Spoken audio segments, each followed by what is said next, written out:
Welcome, everyone, to Wizards and Warp Drives, the podcast where three grown-ass men get deeply nerdy about the things they love. My name is Nacho, and joining me this week, as per usual, is Fred from How to RPG and the mighty glue stick himself, Mr. AJ Pickett. Hello. Hi. Good morning. All right, so this week, AJ is just on for an hour. He has double booked himself, so we are going to get on with this one. Pure fan service. I'm appearing in somebody else's RPG game as my Sage of Candlekeep character. Because the characters are in Candlekeep, and he's like, "Would you?" He was absolutely amazing in this game. But yeah, well, that's good. Yeah. All right. So this week we are going to cover the 1986 cult classic Big Trouble in Little China, written and directed by John Carpenter,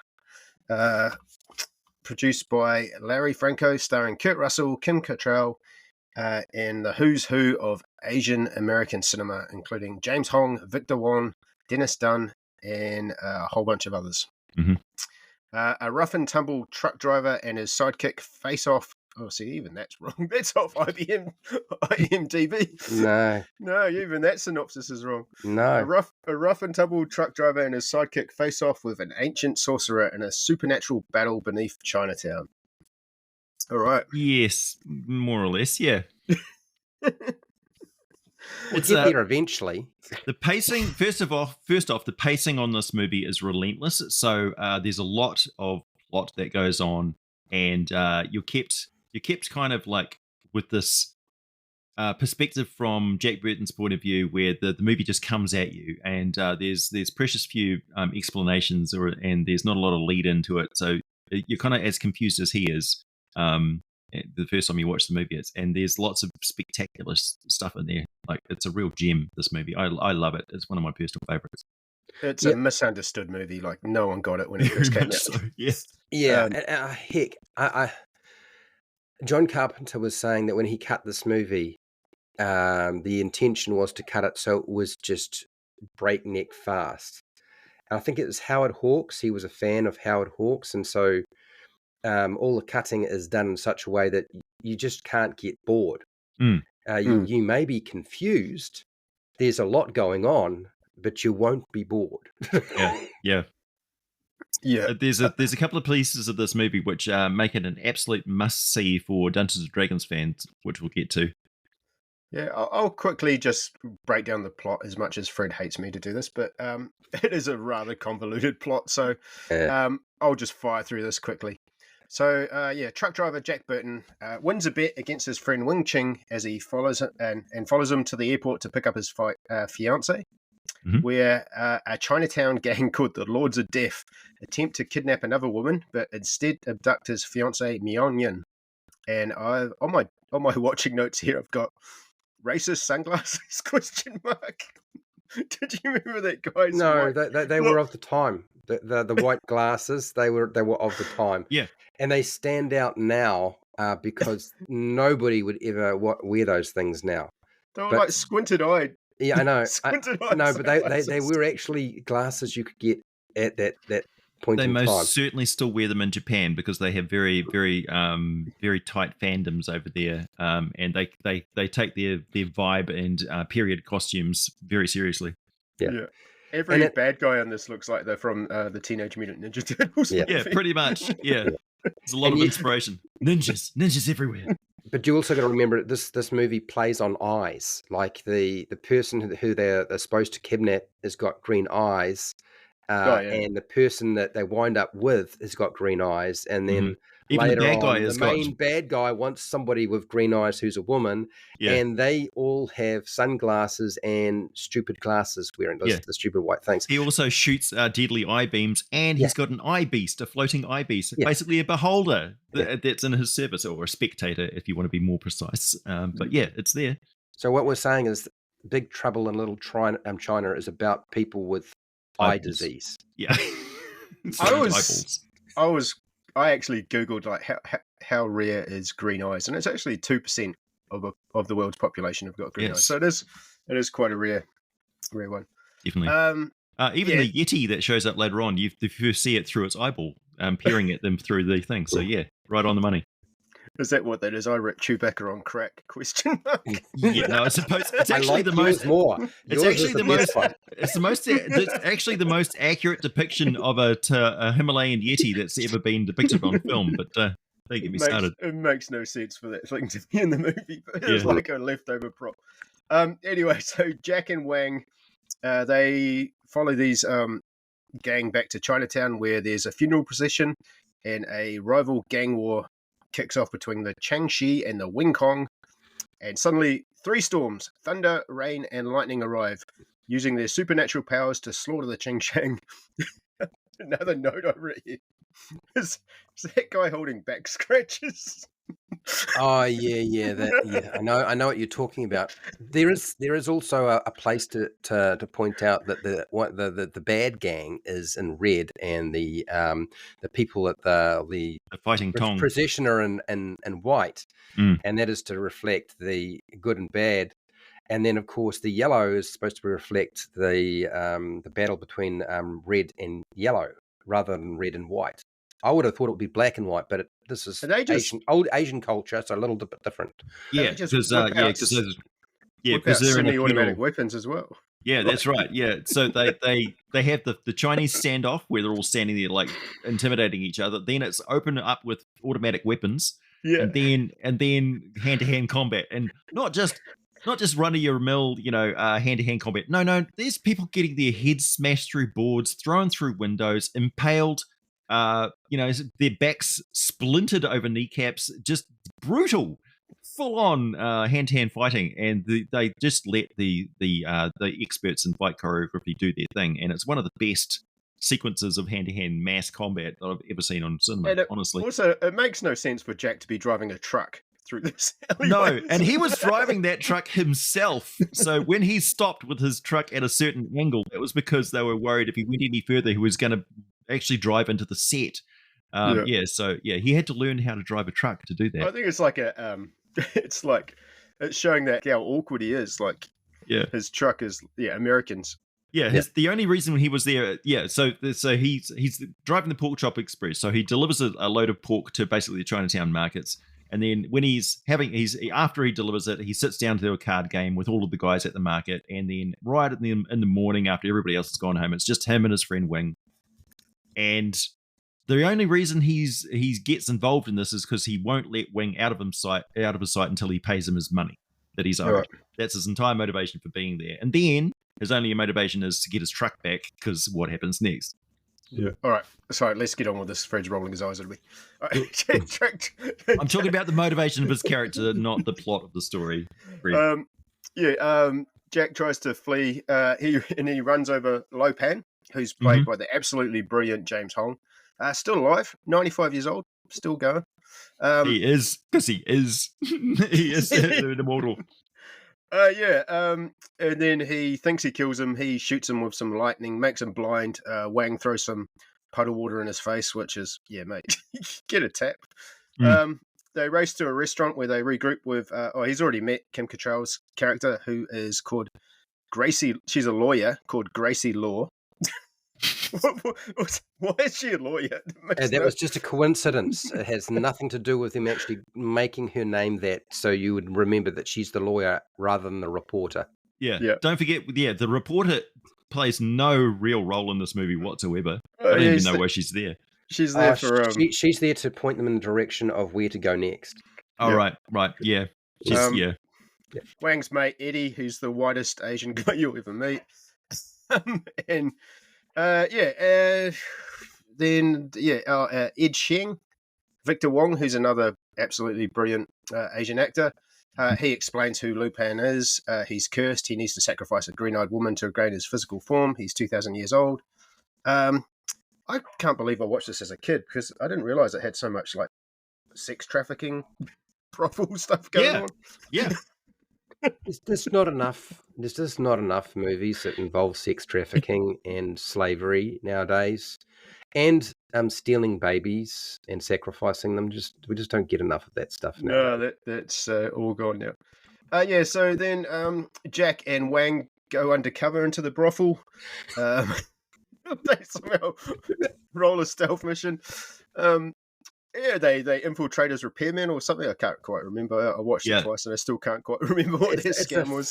phone service or something, telephone service or repair people or something like that. They're putting in a Yeah. line or something Yeah. like that. They He basically just walk in and just bluff their way by being confident and like, just having a conversation amongst themselves as they move in, as if like we have every reason to be here and just trying to bluff their way through.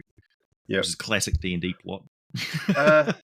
They find a secret elevator that goes down, where they are confronted by a decrepit old man who confirms that he is Lopan and he must marry or sacrifice the green-eyed woman to break his curse and get his physical form back.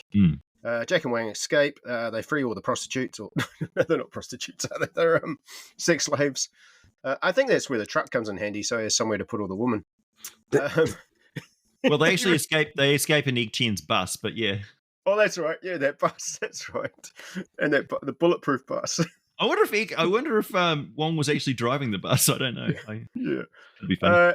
Egg then gives them a magic potion, which seems to make them quite horny. Very confident. It's actually a potion of chi. Yeah, I think it's been described as they are all stoned and feeling very good about themselves. They're methed up to the eyeballs. Yeah, they're on some all blend of Coca-Cola and cocaine. Yeah. They're all sweaty and like commenting how hot each other are. Yeah, it's like, is it hot in here? Yeah. And then there's a really great, suddenly Wang just starts to turn into like Bruce Lee. It's like somersaulting, sword fighting. There's massive battle where Wang kills Rain with a sword. Jack and Gracie kill Lo Pang. Jack throws his knife, he misses. Lo Pang throws it back, and he throws it back. Yeah, at him again. Yeah. It's all in the reflexes. Is his catchphrase. We also have the preview, like in the very start of the movie, where Wang is trying to split the bottle in half with a sword, and doesn't manage to do it. He says because his chi is out of whack because he's so concerned with his girlfriend arriving, his love interest arriving. And then when he takes the potion, his chi becomes aligned, and then you see his true potential as a martial art. What do you describe it? Creamy jade eyes or something really creepy. I don't know, something like that. Yeah. Thunder swells and explodes. Yeah. When he discovers his master is dead. Yeah. Yeah. And lightning collapses the corridor. The Ed Shang crushes him with a statue. The group escape. They recover the truck. They return to the restaurant. Wang and Mei get married. Egg takes a vacation, and Jack drives off with crack Chewbacca. Away in the back. Yeah, a Yeti, which just shows up. The interesting thing is when they first go down the elevator, that's their first exposure to the Chinese underworld, and it really is literally an underworld in the story. And then later on, when they're going through the sewers to get it back into the thing, which is kind of unnecessary when you think about it, because they've already established a way inside. They discover these strange creatures and stuff, and they explain it as, back when San Francisco had a big earthquake, there's a sort of like buried section of the city and stuff. And so they explained that the underworld that they're going through was old Chinatown, but it's mixed in with the world of the supernatural, represented by some weird toxic stream that they call the blood of the earth, literal blood of the earth. And it's like, what is that? And then some horrific cave beast, which is basically a cave fisher from Dungeons and Dragons, leaps out and nabs one of them. And then Egg throws a firework at it and says, "You will come no more." And they're all like, "What? What?" That's the cleanest looking sewer water I've ever seen as well. It's like, it's almost see-through. And they're all jumping in it. And that's when they get all we've established it's not sewer water. It's some sort of magical substance, like the river Styx, Lifeblood of the earth. Yeah, lifeblood of the earth. Yeah, and don't expect to be that to be explained, because there's no explanation required. Lifeblood of the earth. Yep. That's it. Yeah, they say, what's in the potion? He says, fire, freedom, that sort of thing. Wind, fire, freedom. All right, well, that's the plot, Fred. I motored through that. Mate. Here we go. All right, so let's unleash AJ, because he only got an hour here. So he needs to break down some characters. I believe you wanted to talk about the meta of things. So meta away. Right. So, yeah, Jack is not the main character of the story. He is the sidekick, but he thinks that he's the main character of the story, and he carries off the confidence of the main character of the story without any clue what's going on the entire time. In fact, somebody put together a very humorous clip of all of the parts of his dialogue where he's just going, "What? Who? What the hell was that?" he's confused the entire way through. His only real concern is that getting his money off Wing to start with, and then getting his truck back. And then once he does that, and then of course he's trying to claim insurance on his truck, but he messes that up because he admits that he abandoned his truck. So now he's got no recourse but to go back and get his original truck back, because he's not going to get an insurance claim and replace his truck. Otherwise, he would have had no motivation for going back into Chinatown with them in the first place. So he does actually have a pretty good, solid story arc and reason for being there, which is quite interesting. He isn't really there for the love interest of Kim Cattrall, and she finds that very frustrating, but he also is kind of his macho persona he just automatically goes after women in the situation anyway, which is hilarious. Well, it's like a marathon runner. You're running along and you're really, really thirsty. And if you see a glass of water, whether it's yours or somebody else's, you just fucking take it. And it's just the it's opportunity. Really, it's just an opportunity. Like as he's doing his thing, it's like, oh, a quick kiss, you know? Yeah. Can we just talk about Jack Burton's boots? Yeah, sure. So he throughout the show, the movie, he basically wears a pair of jeans, a white singlet, and some cowboy boots. He's got so many fucking knives in those boots. Yeah. And he gets one cool gun during the thing and the fight scene, and immediately demonstrates his complete lack of skill with firearms. Why is a truck driver got such knifed up boots? Kind of his Crocodile Dundee thing. But his persona, he's like, was it you who pointed out he was the world's first podcaster? Because he's on a CB radio, which were very popular at the time, and he's like, take it from me on a dark night like this, when the wind and the fire is burning. What does Jack Burton say? And when the Grim Reaper comes to collect his dues, you say the check is in the mail. It's like classic podcast. I wouldn't say he's a podcaster, but he's definitely the most amusing podcaster. So he's just talking on the radio, on the CB radio, into the void. I've heard a theory that radio isn't even plugged in. It's not even plugged in. Yeah. He's just amusing himself in his own little world. And the cords just hanging. Well, what I always thought it was interesting is you listen to his speech when he's in the truck, and he's driving along. Did you guys understand what the hell he was talking about? No, it's just a stream of consciousness. He's just one pithy line after the next. He drops so many classic one-liners. Sit tight. Keep home fires burning. If I'm not back by dawn, call the president. 9 on the Richter scale. What son of a bitch must pay? I'm still trying to fathom. I mean, I suppose it makes some sense in some respect, but I only drive as fast as I can see. Yeah. It's a pretty obvious thing, but you're like, what the hell is he? What is his point? It's all on the reflexes, Wang. In other words, I don't give him. He's the action. He is action hero. He has not thought hero. He's not synopsis hero. He's not, I don't know what's going on hero. It's what's happening, react to it hero. It's based on John Wayne, apparently. Kurt apparently was told to play him like John Wayne, who didn't have a clue. Yeah. And he basically, I think Kurt describes him as being a hornblower. He's a big talker who really can't deliver. And as you said, he is the sidekick. But he was not sold. Kurt Russell was not sold on playing this character initially. But once he got an idea of what was going on, he sort of leaned into it so much. In fact, so much so that he is responsible for many of the changes in the script and the story from his feedback that he gave to John Carpenter. And we'll be talking about probably some of that stuff as we go. Yeah, they didn't do a lot of storyboarding for this movie. In fact, storyboarding was kind of anathema to what they were doing because they found it very restrictive. And the fast-paced action of this movie and cutting things together means that they did a lot of stuff that just sort of evolved. And there were whole sections of the movie which sort of sprang up like that, with the restaurant scene where he was talking on the phone and stuff. A lot of that was just sort of ad-libbed dialogue and stuff like that. Did you guys so you were saying that Kurt Russell learned how to drive that truck. Well, he Mhm. was saying that when he was learning how to drive that truck, he realized he was going to have to do it, and he's going to have to do a pretty good job. And he said, "I just didn't quite get there. Now I could drive it in a straight line, and I could reverse it, but I could not turn it."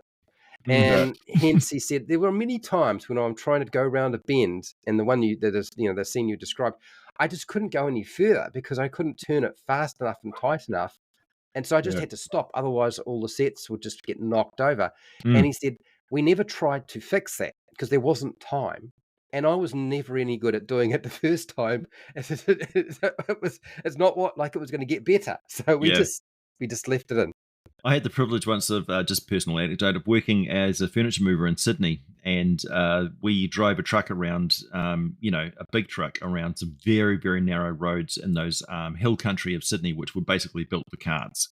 And at one point we did cut a part of a car into pieces, just basically the little fins that came out around our indicators on the truck basically just sliced through the back of that car, and we didn't even leave a note. It's just yeah, so it's tricky, but it can be done. So apparently, the original script, it was meant to be a western. Mm. The first draft had Jack Burton as a cowboy in 1899, Yep. and it was meant to be a stolen horse instead of a stolen truck. Yeah. Totally different film. Yeah, I don't think that would have worked. No, no. Which is, I think, why Fox Studio did not want the script in its original form. So Gary Goldman and David Weinstein, very famous script writers, screenplay writers in the movie field, but this is early days for them, and they literally refused when the studio said, "Look, we don't feel like we can sell a kung fu movie and also a western combined. We just don't think the audience will buy it. So modernize it so that we only have to deal with the kung fu rather than the western and the kung fu together." Yeah. And this is back in a time like even in the 1980s, westerns were not doing well. If you wanted to have a failure, make a western. Yep. If you wanted to make a successful movie, you could make a karate kung fu movie, and there would be an audience for it that would probably show up to watch it. That's not difficult. But Goldman and Weinstein refused. So they actually had to go and find somebody else to rewrite it, since they had already bought the script, and they wanted those two to actually rewrite it, but they wouldn't. They went to Richter, W.D. Richter, to adopt and modernize the script. Mm. There was a similar sort of Jackie Chan and what's the guy from Zoolander who goes "wow" all the time? That guy with a crooked nose. They did sort of a Western. Owen Wilson. Yeah, Owen Wilson. They did sort of a Western themed thing. It wasn't as supernatural as Big Trouble in Little. That was that was in the 90s, though, wasn't it? Yeah. That was a little bit later. Yeah, but Yeah. case in point, it doesn't work. Just in the No. movie as well. So I understand that even though Richter's script was really good as far as John Carpenter was concerned, he really liked it compared to the original Gary Goldman and David Weinstein script. But he made further adjustments to it. In fact, he made so many adjustments, in fact, that there became some issues, I believe, between Richter, John Carpenter, and Kim Cattrall. And even Kurt, I believe. So I think John in the end said, "Look, Richter did great, love what you've done, but now we actually have to make a movie." And he said, "I want you to stop coming to the rehearsals to rewrite scripts," because he was rewriting a lot of Kim Cattrall's lines, and Kim was like, "This is not how this character should operate. This makes no sense. I don't like this." He was pissing people off, and as script writers can do. And John Carpenter said, "Just don't come to production. Like, thank you." And John stepped in and made further adjustments, and did so based on each actor's strengths. So he allowed the actors to have some feedback into their lines. They changed them. There was some ad-libbing. They did use a lot of the lines in the movie, but sometimes they built on them. So yes, like most movies should be. It's a group a group team job. Like Mm. you make adjustments if things don't work when you try to film them. Simple as that. Yeah, it sounds to me like on a film set, a scriptwriter's role should be more keeping up with what the actors are doing to make sure that everybody's on the same page, literally, and just be an archivist more than trying to direct what the action is going to be. Yeah, or to just simply rewrite it and then type up the new page that needs the new line so that everybody has a final script, and then get it photocopied and then pass it out and you're ready to go. Yeah. But yeah, sometimes script writers tend to feel like you have to make the movie based off what is written on the page. And Right, yeah. With the actors, the actors in being a fast-paced, very hectic sort of scene that's not very well storyboarded like that, of course they're going to do things which go off script. And if they've got a script writer around who's like henpecking them in the side, it's very negative for your creativity, and it's not conducive to a happy working environment for an actor. Mm. All right, some casting choices. Apparently, Kurt Russell wasn't the studio's first choice. They wanted Clint Eastwood or Jack Nicholson, but Carpenter insisted on Russell, who based his character on John Wayne. And Russell actually turned down Highlander for Big Trouble. Mm. I understand that Clint Eastwood was not available, but Clint would have done it, apparently, which I find highly amusing.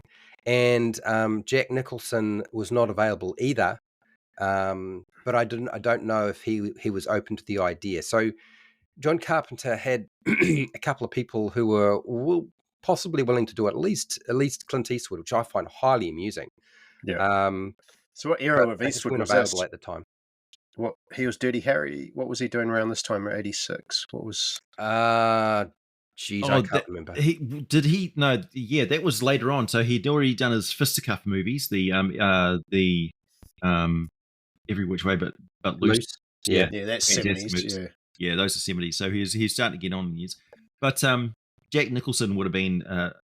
He would have stylistically, I think he would have pulled it off with the lines and everything, but he wouldn't have pulled off the action sequences. And neither would Clint Eastwood, I don't think. So yeah, no, Kurt Russell was the perfect sort of blend of bombastic, tongue-in-cheek, and that action potential. You know, he's a very physical actor. So yeah. Yeah, I believe that 20th Century Fox Studio executives had actually said, since we can't get these people in to do the part, then why don't you look at some of the actors you've used before? And they had suggested that maybe he should consider Kurt. So it was they were both both studio and director. They'd worked twice together already. Yeah, and Kurt Russell is definitely a career actor. He's a studio darling. So they would have been promoting him for, he's never been out of work. Like Shirley Temple and stuff, it would be like next movie, because he's just willing to take. Yeah, well, he was trained by Disney, right? So, and he did. Even at that point, he'd probably done more movies than anybody would do in their lifetime. Oh yeah. The computer has tennis shoes or something weird. Oh, there are so many. Lots. Yeah, world's smartest kid, that sort of thing. Yeah, Jackie Chan was also considered for Wang Chi, but he was declined due to his English. He couldn't speak good enough English at the time. Yeah. So he was in his early stages. I'm obsessed with the idea of Clint Eastwood playing McLeod in Highlander now. I'm going to be thinking about that all day. Let's get real. There's no other person who can play that character other than a Frenchman. The Frenchmen always do a better job of a Scottish accent. And we'll get the Scottish guy to play an Egyptian. We've got to do Highlander sometimes. Yeah. How ridiculous movies go right somehow. Yeah. The opening scene was an add-on because the execs didn't feel that Jack Burton seemed heroic enough, so they added that scene where Egg Shen's been interviewed at the beginning of the film saying, "Leave Jack Burton alone. He's a hero to our people." Yeah. Also, it's really cool how he's like, Chinese black magic, and then he does that whole but that was cooler than the entirety of Harry Potter. That opening scene is really unusual, right? Because I believe John Carpenter did not want to put that scene in, but he did it because the studio insisted. But one of the funny things about that scene is it sets up the audience for the completely wrong expectation, which actually plays into the movie quite well. So even though John Carpenter didn't like it, and the executives probably were trying to we've got to try to convince the audience that the Jack is actually the hero. The hero, yeah. You leave Jack Burton alone. We owe him a great debt. Otherwise, they were worried that people would be turned off by, watching the film. Like, did they really want to show up to watch the sidekick bumbling along through this adventure? So, yeah, I think it actually worked out quite well in the end. And they never go back to it, which is great too. It's just there and it's done. They also cut the end scene that that Carpenter wanted, which is when he gets his truck, he sees the three punks from the beginning of the film sitting in their sports car by the docks, and he decides to drive forward, smashing the car and killing them. I would have liked that. That would have been fun. They thought that was too vengeful, so they cut the ending as well. This film was fast-tracked to also avoid competition with Eddie Murphy's Golden Child. Another fantastic movie. But not as good, I think, as Big Trouble in Little China. Yeah, not as hectic a pace for sure. Definitely a vehicle for Eddie Murphy. And not I think not as entertaining, and certainly I don't think it's nearly as funny. Like, no. It's just not as funny. And I know it's got Eddie Murphy in it, but it's got Eddie Murphy humor. Yeah. And it's not Eddie Murphy humor live, which is just him saying the F word constantly. It's Eddie Murphy tamed down for a general audience. PG Eddie Murphy, yeah. It's still a good film, though. Yeah. And also an irreverent character that doesn't know what's going on. So, yeah, same sort of vibe. If they would make a great double feature if you're watching both these movies together. But, Golden Child's more the Western... the Western hero. I'd watch Big Trouble first and then Golden Child second to wind down afterwards. Well, that's how it was released, right? The Golden Child came out after Big Trouble in Little China because they fast-tracked it to get it out there, and John Carpenter knew it was coming because they offered the movie to him. They offered, do you want to make this? And he turned it down and decided that Big Trouble in Little China was more interesting because it was just more chaotic and crazy. He wanted to do kung fu, but he wanted to do crazy, and there was just a lot more kung fu in this one. Eddie Murphy absolutely could have pulled off this role as well, I think, of Jack Burton.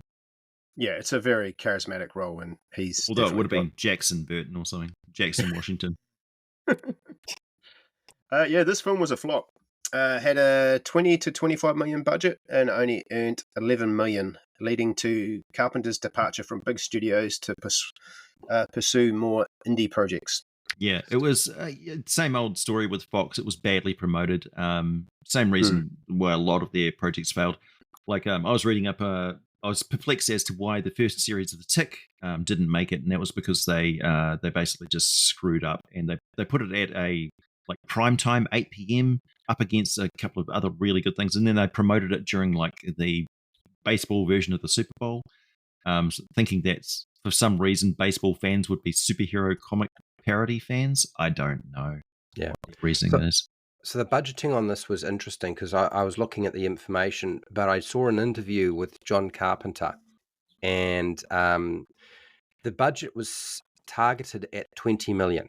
But it ballooned out to finally, I think John Carpenter said it's going to cost 29 million when we finally finished everything up, to one of the interviewers or people who were interviewing him. And there were a lot of different reasons for that, that, were sort of outside of his control. And the profit worldwide was really surprising and really disappointing. They weren't expecting to have such a huge loss of 11 million. I don't think they expected it. I don't think the critics expected it. And there's so many different things that came into play. They put it down to being a marketing issue, which you were talking about. But the marketing for this was strange because Fox Studio had a normal process of 2 million for marketing, right? But they had said, look, one of the executives there at Fox had said to John, we're going to spend more than 2 million. Yeah, it was 3 million. We actually think this is a good movie. Yeah. We're gonna promote the heck out of it. 3 million is a drop in the bucket. Well, I mean, back in that 1986, that's a lot. But because that was their normal process, 2 million to market. You have your budget. But they did not put 2 million into it. What happened is they ran an ad campaign that didn't really explain the movie. Right. They had posters Who is this asshole? Who cares? Who is Jack Burton? And signs that have who is Jack Burton. People were lost as what I mean. They could tell sometimes that it was Kurt Russell.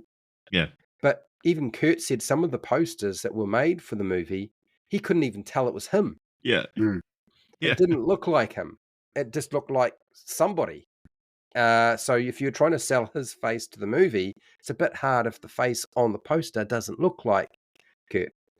And they really didn't sell people on the concept of the movie. I don't remember seeing any marketing around this, but then again, I was quite young, and when the movie came out, it was really strange. We heard about it really briefly, and then it was gone because they literally pulled it from theaters really, really quickly. But there are a lot of other things that resulted in this movie flopping, I think, and we can talk about them later. I actually saw this in the theater as a kid. I remember coming out just going, I don't know what I just watched. Yeah. Making no sense at all. Yeah. I missed it. I tried to go to it. Literally, it was recommended to me by my auntie, and my grandmother said, well, we should go and see that movie. So we went to go and see it. It had only been out for like 2-3 weeks in New Zealand, and we found it was gone. It had already played its run. I'm like, geez, good Lord. Yeah. And bear in mind, the highest grossing films of 1986 were Top Gun, Crocodile Dundee, Platoon, The Karate Kid Part 2, Star Trek, The Voyage Home, Back to School, Aliens, The Golden Child, Ruthless People, and Ferris Bueller's Day Off. Yeah. So there was some massive competition. Top Gun's 176 million, Crocodile Dundee 174 million, Platoon 138. So there were some big ticket ones. Yeah. Aliens only got 86 million. That was Fox. See, Fox is always crap. Like, how do you fail marketing Aliens? Honestly. Yeah, but I mean, this was quite common, and I mean, this is actually a theme that runs through all of John Carpenter's movies. They almost all flop at the theater. They just, but also, Fox Studio thought they had purchased Raiders of the Lost Ark. And they just, when they watched the movie, they just didn't understand it at all. Like, they didn't know how to market a movie like this because there wasn't anything that crossed so many genres all at once and was so outlandishly crazy. Yeah, well, Clan of the Cave Bear came out that same year as well, and that was pretty out there. The one with Clan of the Cave, Daryl Hannah playing a modern human amongst basically some a tribe of Neanderthals. Pretty beyond its advanced, but yeah. Yeah, never heard of it. So really, the marketing must have done really a good job. Okay. I mean, this film, do you think it inspired Mortal Kombat? There are rumors that it was such a cult classic that Raiden is based off the Three Storms, and also Shang Tsung is based off Lo Pan. Yeah, no, it's a fact. The movie came out before the Mortal Kombat video game. And apparently the video game creators had seen Lightning. Specifically, they'd seen Lightning, and they loved that character so much and all the electrical arcing and so forth. And so they based that Raiden off Lightning.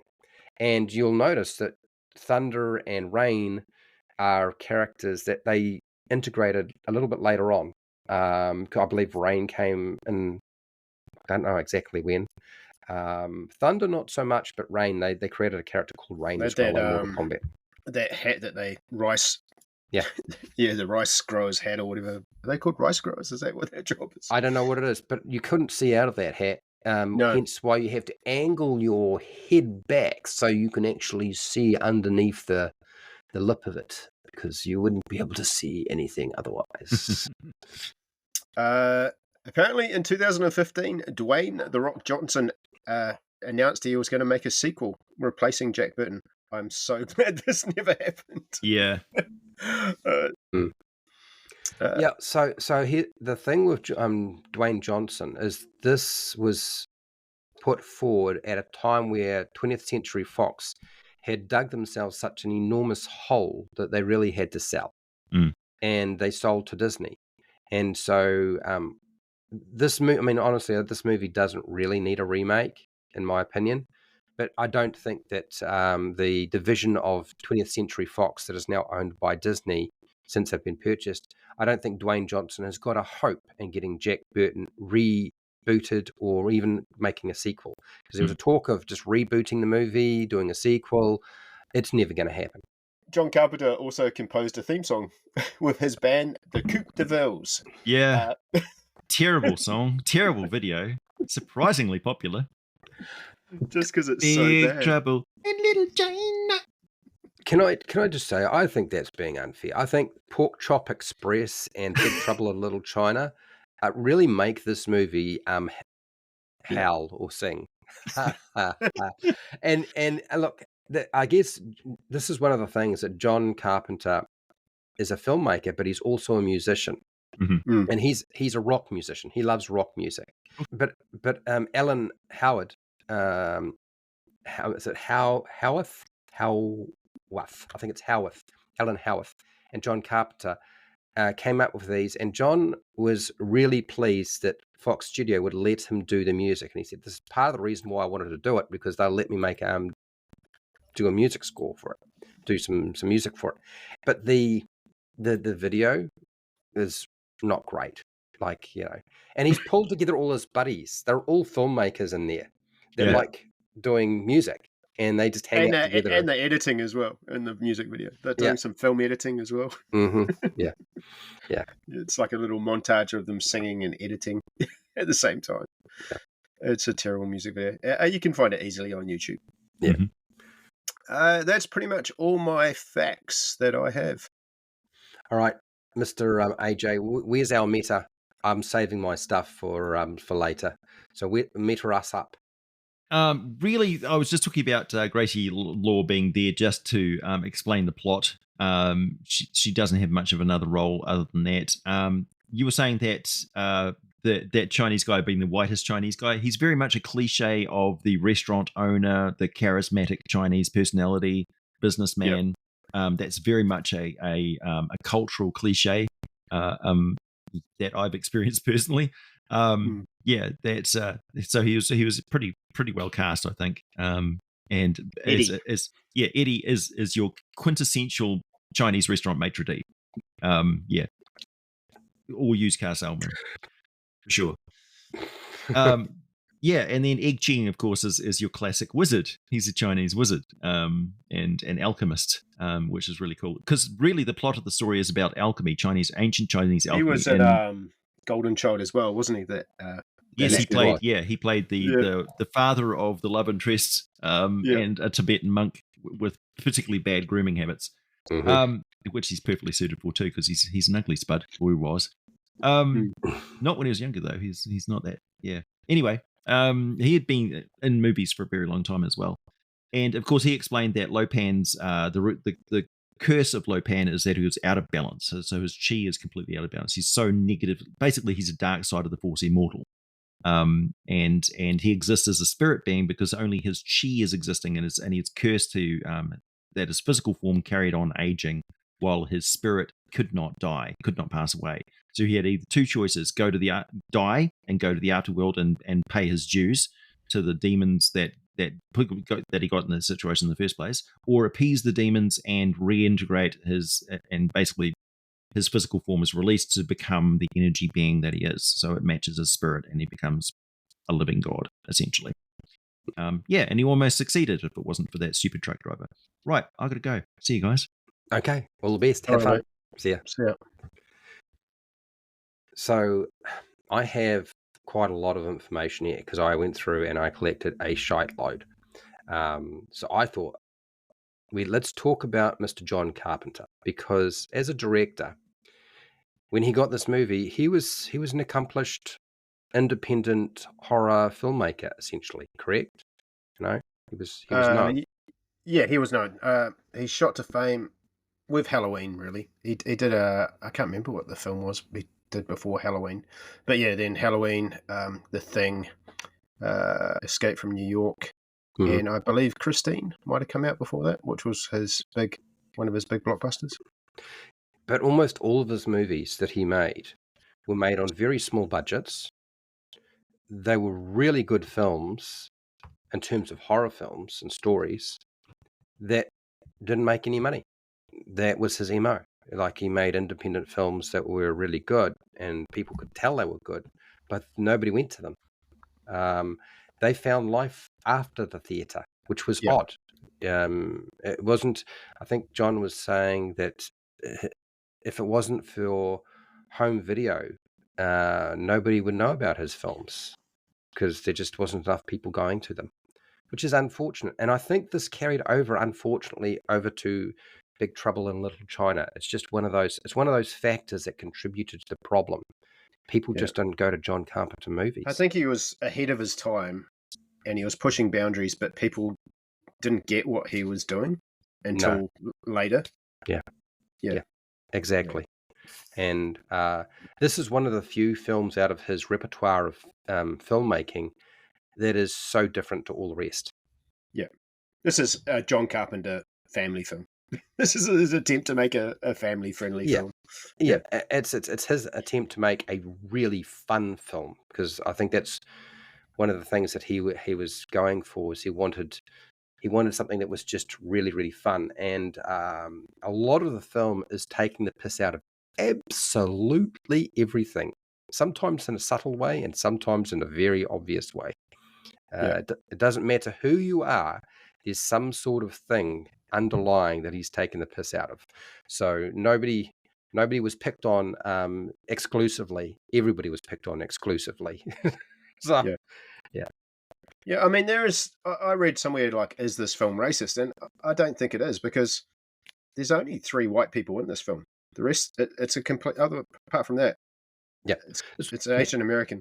Yeah, it is. And one of the frustrations that John Carpenter had was he had gone to great lengths to try to get as many people who were not the usual white Caucasian Americans into the film, and he got a lot of backlash. He had problems with people in the Hollywood Caucasian community who didn't like the film having so many American Asians in it. And he had a whole bunch of trouble with the American Asian community who hated the film because they were afraid that he was going to lock down stereotypes that were being, showing up in films. And there was a film in particular that had come out before this that really, I think, affected the popularity of this film and people's interest in going to it. But not only that, just fear from the studio as to how to deal with it. Like, I think that's part of the problem. There was a film, and I'll talk about that. I think it was called The Last Dragon. I was going to guess what you were going to say. Yeah, Last Dragon, 1985. I love that film as well. It is a shit film. It's really bad. It's a really bad film, right? Yeah, Bruce Leroy. Yeah, but yeah, it wound up because it really was a piss take on everything. Yeah, and it annoyed a lot of individuals, and unfortunately, John had to wear that. But I think what he tried to achieve was great. There's a lot to be said for the martial arts choreography from James Liu. Mm-hmm. Now, James Liu, you probably never heard of him, but he planned out all fight scenes with a really large team of very skilled stunt people.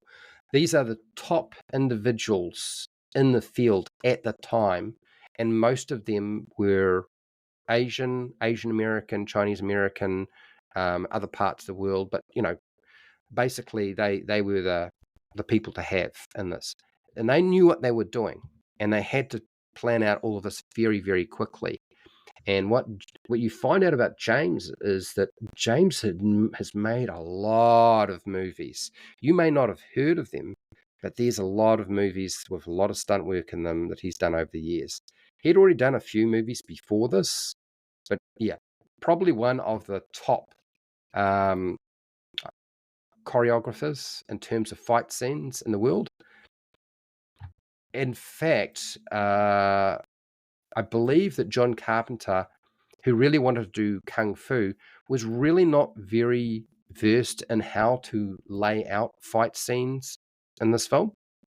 And so he leaned on James quite a lot to do a lot of that for him, so he didn't have to try to figure it out. And so they pre-planned, shows John. John looks at it, decides, yes.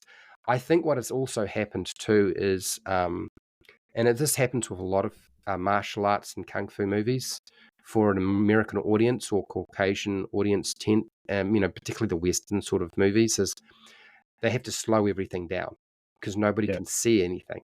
Because they're not paying attention, but also there's a problem when you have movement on screen as it starts to blur. And so unless you go slow motion or you slow down all the actors' movements, it's a little bit hard to see what's going on. So you'll find that although the fight scene seems like it's quite fast, it's actually much slower than what they could have done. And this is very, very common. I think John was all... Sorry, go. Al Leong, that's the guy I was thinking of. He was one of the street gang members, and I believe he's an American stuntman that was... He's the guy with the Feng Mouche, is that he? Fu Mouche moustache? Mm-hmm. And the long hair.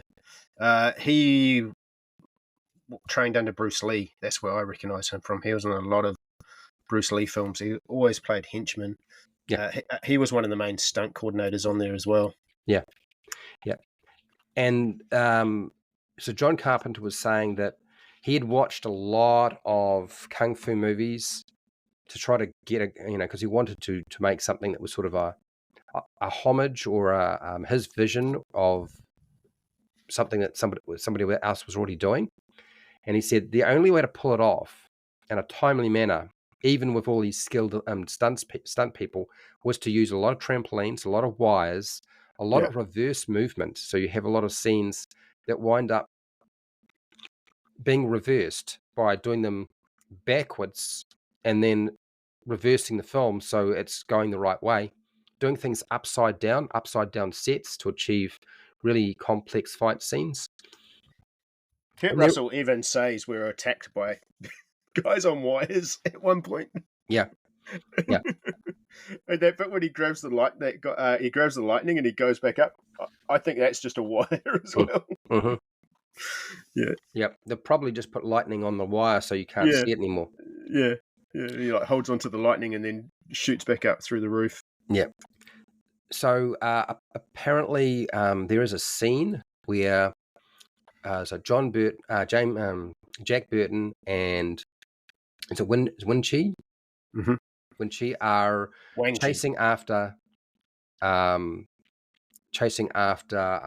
Yin, trying to save her, and the gang that's nabbed her get into this Trans Am, and they're standing in the middle of this underground car park, and the car's driving straight towards them, and you're waiting for them to jump out of the way at the last minute. Well, you have Jack pushing Win out of the way, but it wasn't filmed that way. They did it in reverse. They literally filmed the whole thing. This was to ensure that you didn't wind up with the car killing them. And then they just chopped away and then had the car continuing on after. It's the only way to do that so it was really, really close without potentially driving over Kurt and Danny. So I thought that was quite amusing, actually. Oh, Dennis. Sorry, not Danny. Dennis Dunn. The Lords of Death. Yeah, Wang Chi. So yeah, clever use of film techniques. This is what John Carpenter does, right? Yep. Yeah. It did feel like a lot of these monsters in this film were just leftovers from another film that they'd already spent the money on, like I said, like Crack Chewbacca and the floating eyeball, and like they weren't proper Eastern monsters, were they? Like there was a lot of Eastern influences in there, but those other ones just felt like leftovers from another set to me. Well, they weren't, because they did make them. Yeah. Let's talk about the special effects, shall we? Let's talk about that. Because $2 million was spent on special effects. That was the budget for the special effects for this movie. And there were a lot of really complex effects required. I believe Boss Film Studios, led by Richard Edlund, is it? Did the special effects. And Richard was pretty adamant that the special effects budget was not adequate to get the film done. And in fact, he felt like it was not an acceptable budget for what was required, which caused a lot of frustration for John Carpenter. And um, the only reason that Boss Film Studios did it, I think ultimately in the end, was Richard was open to doing it because they were looking for additional work from 20th Century Fox. So if they could secure additional work, then they were happy to do this at a sort of a slightly lower price. And a lot of the special effects did not get finally completed or to even a satisfactory standard until Boss Film Studios locked down contracts for further special effects on different movies, which I believe John Carpenter had noticed was common amongst special effects companies with some of the other films that he had made, and it pissed him off a bit. And Richard felt like he had a good relationship with John, but I don't think John felt the same way. Mm. You know, there is a couple of things in here, like the eyeball creature or the Guardian. It looks small on screen, but it's actually really large. It's almost it's kind of as big as a person. It's just a great huge ball covered in eyeballs. Otherwise, it wouldn't show up. That's how it was designed. It was $100,000 to make that thing. Jesus. It took. That's 86 as well. Yeah. That's not scaled. No. Yeah, scaled for inflation. 60 people worked on the creation for that monster. And I believe it was an animatronic monster, and they had a huge team controlling that thing with radio controlled devices, cables, and so forth to get everything to work properly. It was really, really complicated. Probably the most complicated special effects in the entire film that they had, and it stands the test of time. Like it's really, really still holds up now. It's really quite good. But yeah, there's that one, and then you've got that strange sewer creature, which looks like terrible. A spider thing. That thing that comes out of the cave. You mean? Is it a worm or a spider? It's like a spider wormy thing. Yeah, it just grabs somebody and eats them. You don't get to see it long enough to kind of determine. It's in and out, which is great. It's the use of special effects without let's show you it for 12 minutes, and go down the Star Trek motion picture route, which is not a good idea. But yeah, so they've got that one. I don't know too much about the effects on that one, but I know that when you watch it, it's happened so fast, and the monster itself is so kind of pathetic. But it's also terrifying to think that somebody could be just eaten like that so quickly. So I think it still works. It's probably the weakest part of the entire film in terms of special effects is that creature. And then the other thing, the hairy, was it cocaine addict that you were talking about? Wild man, or crack Chewbacca, as I. Crack Chewbacca. Yeah, it was listed as being a wild man. It's also been described as being a sort of a hairy ape demon. That was just basically somebody in a suit. I don't know a lot about that, but it was certainly part and parcel of the. It was using peepholes to look through the through the brothels. I don't know what its purpose was. Yeah, it is. It's a really simple piece of special effects. It's basically somebody in a suit. There's not a lot going on with it. If you have a look at the movie and how when the eyes move around. I don't think that's actually the person in the suit. I think that's something completely different. I think they got an armature with some eyeballs on it and so forth. But when you see the actual thing move, it doesn't move, but it's still terrifying, right? Yeah. I always found it horrific when I first saw it the first time, and of course, in the end of the movie. Yeah, the surprise twist. The other one is, I think that stands out as well as Thunder's explosion. Mm-hmm. That's a really good special effect. Yeah. Now, my understanding is that I think they had two phases for Thunder. So two sort of makeup dummies or whatever they used. And I don't know how they did the explosion itself because I couldn't find any information on it, or even how much it cost. I mean, just looks like they got a prosthetic dummy of him and then just inflated it until it exploded. Yeah, kind of. But you can see that there's some transitions in there as well. So I think there's a lot more going on because it even has like steam coming out of smoke coming out of its Yeah, nostrils and ears, doesn't it? yeah, So yeah, it's very cartoony yeah, when you think about it. Yeah, yeah. It's cool though.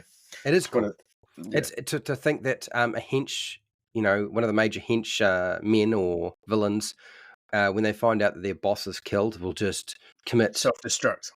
Yeah, seppuku. Seppuku time. Poof. Yeah, uh, Now, characters. Can we talk about some of the act? I mean, we talked about a lot of the actors here, but I think we need to talk about Dennis Dunn a little bit more. sure. Wang Chingy. Yes. He's the main character. Yeah, Wang Chi is the main character, and it's hard to because he slips in so easily. He feels like he's almost part of the background just because Jack Burton is so overblown and such a big talker. But this is a buddy movie, right? Yeah. I think Dennis said when he was doing the movie, he felt like this wasn't necessarily Jack's movie. It wasn't really Kurt's movie. It was a movie about the relationship between between Jack and Wang, and how they got through this. Well, I don't know if they are friends because it's basically he just owes him money, doesn't he? And he's just going with him because he wants his money back. So I mean, they know each other, but he doesn't trust him enough to I say. don't think Jack trusts anybody. No. So I don't. So I think he's as close to a friend as Jack gets. Yeah. Yeah. Yeah. But yes, I was, and also too, you can see that Wang's a little bit on the sly side. He's a little bit slippery, but so is Jack. Jack is slippery as hell too. It's sort of they both have their own little holes. But it's really funny that Wang winds up trying to save this girlfriend and interfering with Lo Pan's nefarious plans. Yeah. But Dennis was actually had played around or dabbled in martial arts, which essentially means that he had some training in martial arts, unarmed combat, various styles of kung fu and so forth, but not enough to be able to get the scenes in this movie done. So he went and did some additional training. He said one of the things that he had to do was he had to do some work around sword work because he didn't have the skill level required with the sword, but he picked it up very quickly. I think he did a pretty good job. You're pretty convinced that he feels like an expert. Two different characters, like the first half of the film and the back half of the film, after he takes the potion. So when they're sitting in the truck and the gangs are kicking off, he's all timid and doesn't want to do anything and don't move, don't look at anyone. And then second half of the film, once he takes that potion and they're at the wedding, he's somersaulting, knives, swords.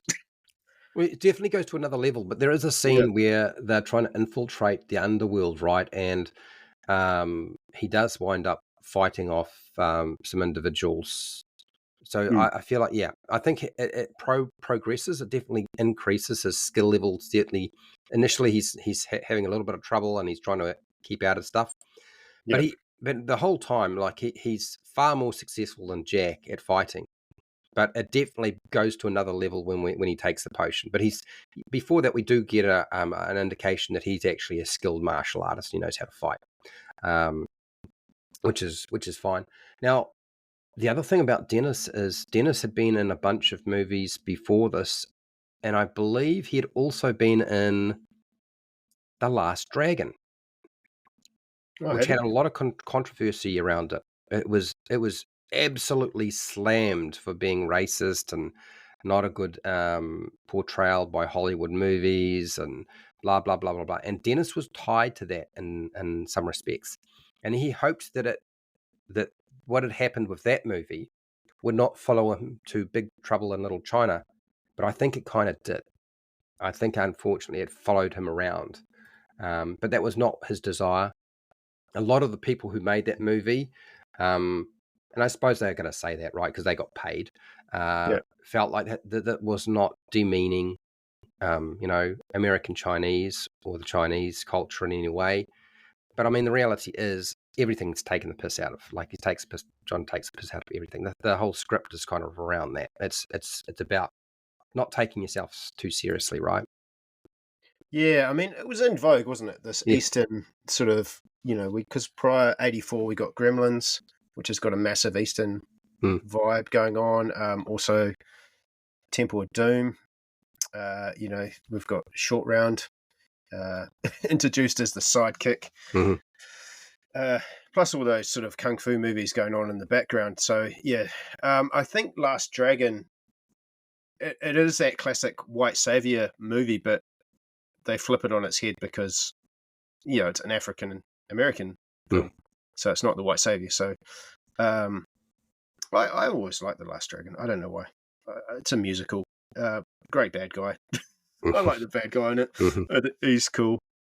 He's over the top for sure. Yeah. It's the villain that stands out in that film for me. I can't remember much about Bruce Leroy himself. I mean, even Bruce Leroy's a bit on the nose, isn't it? Oh, very much so. Yeah. And what was did you notice with Victor Wong, who was playing Egg Shen? Yeah. He doesn't just drive a tourist bus. I mean, he drives a tourist bus. It's portrayed as like this is what his day job is, but he's actually relatively wealthy. He's well known in the Chinese community, right? Yeah. But do you also notice, and they do it in Chinese, so you can't tell. He tells people to fuck off and fuck you quite a bit in Chinese rather than in English, and they never seem to pick up on it unless you actually. I would have thought that would have been pegged for a higher rating just for that, but obviously because if you swear in a different language and nobody knows that language particularly well or points it out, then you're not going to get pinged by the censor department. It kind of always plays those Yoda. You know how in Empire Yoda's portrayed as a bumbling idiot and incompetent in the beginning when Luke first meets him, and then he turns out to be obviously the greatest Jedi master of all time. The actor always seems to play that Eastern, like he comes across as the obnoxious, horrible, possibly a bum on the street or homeless or crazy. But yeah, he's the king of mysticism.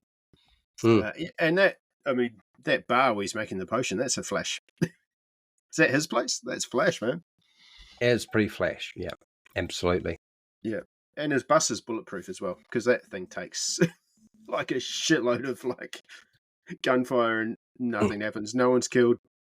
Yeah. Well, yeah. Well, that's another thing that's really entertaining about this movie is even though there's a lot of monsters and horrible things and so forth, the big fights, the big kung fu fights, there's no blood. No. Nobody actually gets skewered, even though they go through windows and so forth. Even though they're swinging blades, there's no limbs flying off. The only bit of blood is during the marriage ritual. Yeah, literally. Yep. That's the only time we see any kind of red blood. Heck, even when people get shot, I think John Carpenter had decided, like, if they're going to use guns, it's got to be Uzis. You notice everybody's running around with Uzis. Yeah. Semi-automatics. Semi-automatics. You can hold on one hand and just fire off and spray and forget. That one part. There's one part of the movie that still confuses me. Is that girl that's at the airport with Gracie Law at the beginning? Tara. That they go to like. What's her she doesn't seem to have any real purpose, and they end up grabbing the fiance instead. I think she is just simply there as the swap. Yeah. Because Tara really doesn't come into play much after that. So that gang is just there to kidnap women for they just grab people at the airport, which is really strange that they don't. No security. Well, I don't understand. I don't understand why they don't wait until at least they leave the building, the airport building before they nab people. Like, oh, you want to ride? You want to go home? No problem. Me pick you up. Here, nice taxi here. I know Or we're pre 9/11, but yeah, yeah, airport security I wasn't would have that laxed, was it? I would have thought that they would have just been picking up whoever they can as they try to get into a taxi, and that just they drive the taxi off, and you just don't wind up going to No, your destination, do they? they're grabbing people as they come through the gates and Gates, yeah, just it's a through a crowd, little heaps bit of obvious, witnesses. isn't it? Yeah, yeah. Yeah. There's none of those black van pulling up and just whip you into the car off a footpath. So yeah, little odd, but it's done, and I guess we just live with it. They're not subtle, no. No, not subtle. No. It's Yeah, yeah, the world's you got so many witnesses to your kidnapping. Who took her? yeah, yeah, yeah.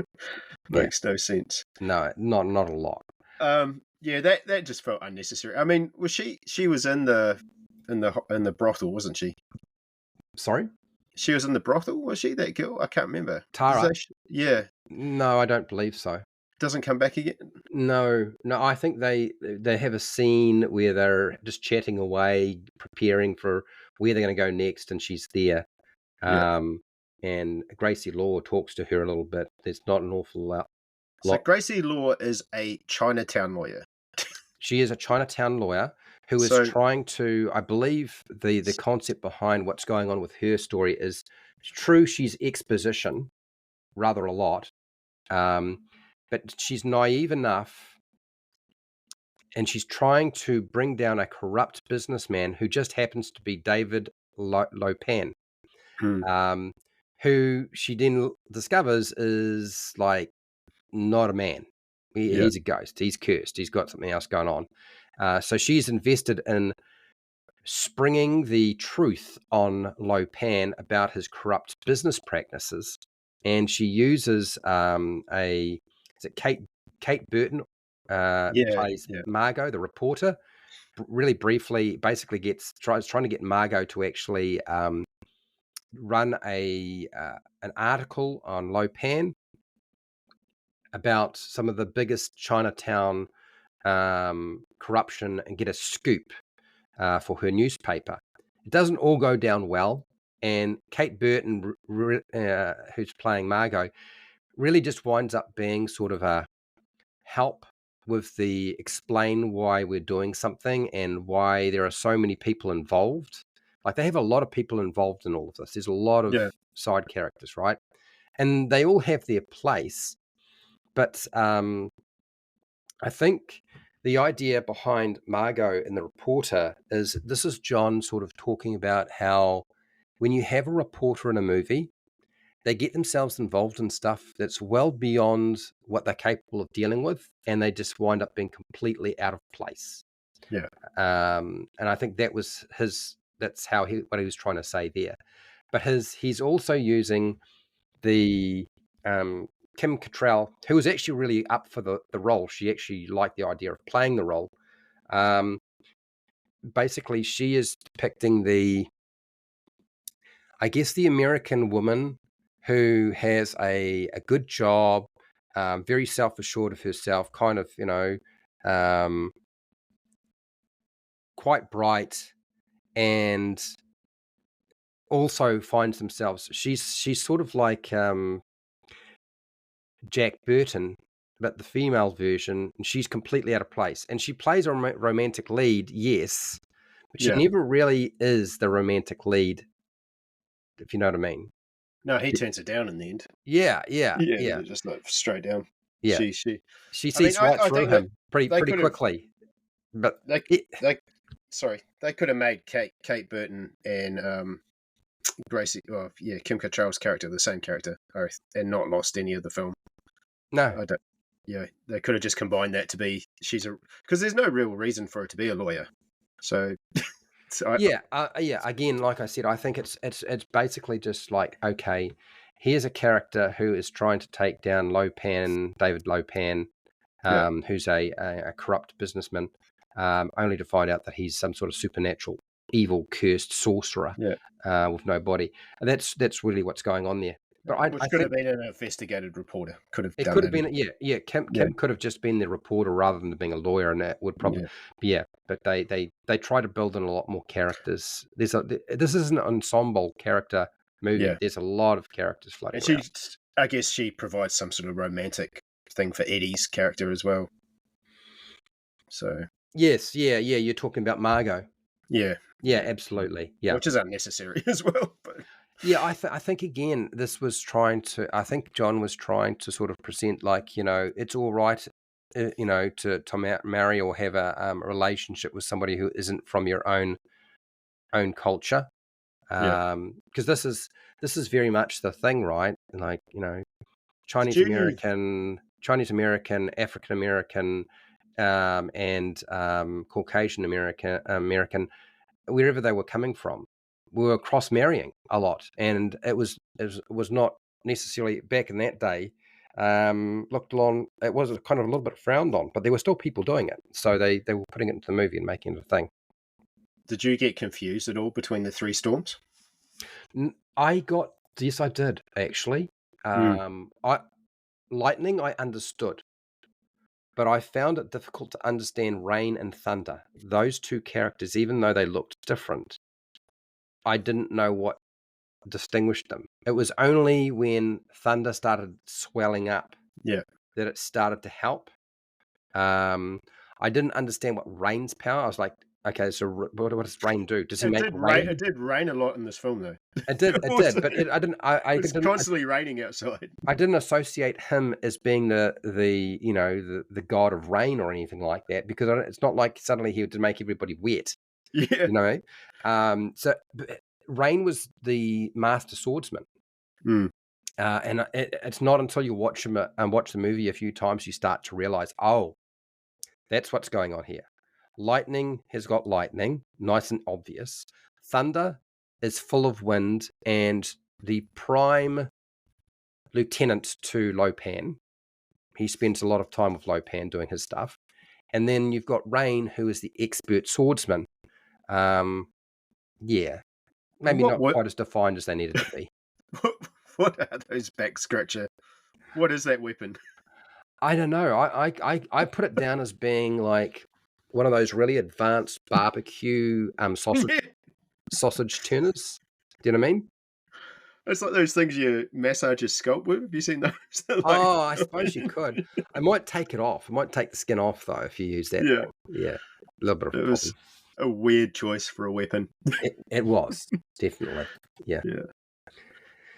Can we talk about James Hong and David Lopan? Because James Hong and Victor Wong. I wonder if that got confusing on set. it wouldn't have been a problem at all.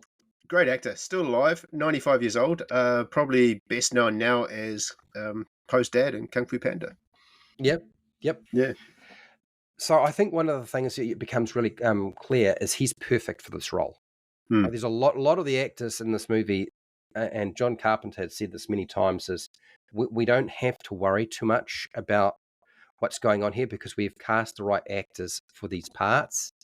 And this is one person who knew exactly what this film was all about. He understood it completely. And you can see he leans into it really, Yep. really heavily. Like he sells it. I think this movie would not be as good if it wasn't for his character and the way Great he costume portrays it. as well. Oh yeah, Yeah, iconic costume. yeah. There's a lot of great costumes in here. And they really weighed him down in old man makeup as well. Mm-hmm. Yeah. Definitely. Yep. I think they were saying that it was if they had any questions or were unsure what's going on, going and having a chat with James Hong was the easiest way to get back on track if you were unsure what was going on and what you needed to do. He seemed to be able to take the script and the screenplay and what was trying to be achieved and understood exactly how it was all sort of laid out.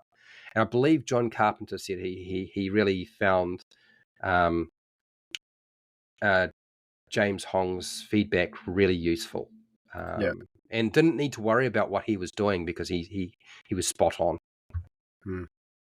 Yeah, no, he employed a lot of American Asian actors just so he because I guess he was concerned about, like you said, The Last Dragon and being racially insensitive. So he was asking these actors about the martial arts and about the the Eastern symbolism and mysticism, and trying to be as correct as possible, factual. Well, Yeah. Yeah. And they were obviously very concerned that they still wanted to have them portrayed, but they needed to make sure the actors were fluent in English. So there wasn't going to be any hassles with that. Because a lot of the dialogue, he was saying, like all the actors, he had to get them to all say everything really, really fast. It's like they do a scene, right? And then, okay, now can you do it faster? Apparently, Kim is the one who was able to do it better than anybody else in terms of just talking really quickly. Just get the lines out so that none of these scenes, even the scenes that are exposition where they're talking, they all take place really fast. Yeah. It's a blur. There's some great scenes in this one. I really like the scene with the wheelchair when he's rolling towards the pit. Yeah. I think that's a really good stunt. It is. Yeah.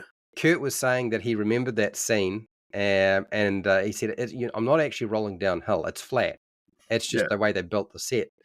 And he said, the bit when he gets to the pit and the wheelchair looks like it's going to go over, and he said, I don't remember any of that. That was definitely a stunt person because I was not there. Yeah. So, Flash wheelchairs. Mm-hmm. Can we talk about Carter Wong as Thunder? Probably, it's hard not to for him to be not the favorite just because of his death scene. Yeah, just because of his death scene, he's the most memorable one. And he's probably, out of all the Storms, you probably see more of him. I think it's a GIF now as well that they use that when someone's frustrated. You can post that as a GIF. The other two, I couldn't tell you who was Rain and who was Lightning. One had long hair, one had short hair. Yeah. I'm kind of muddled there. Yeah. But also, too, Carter Wong has been around in other projects for a long time. You can see him in other films quite a bit.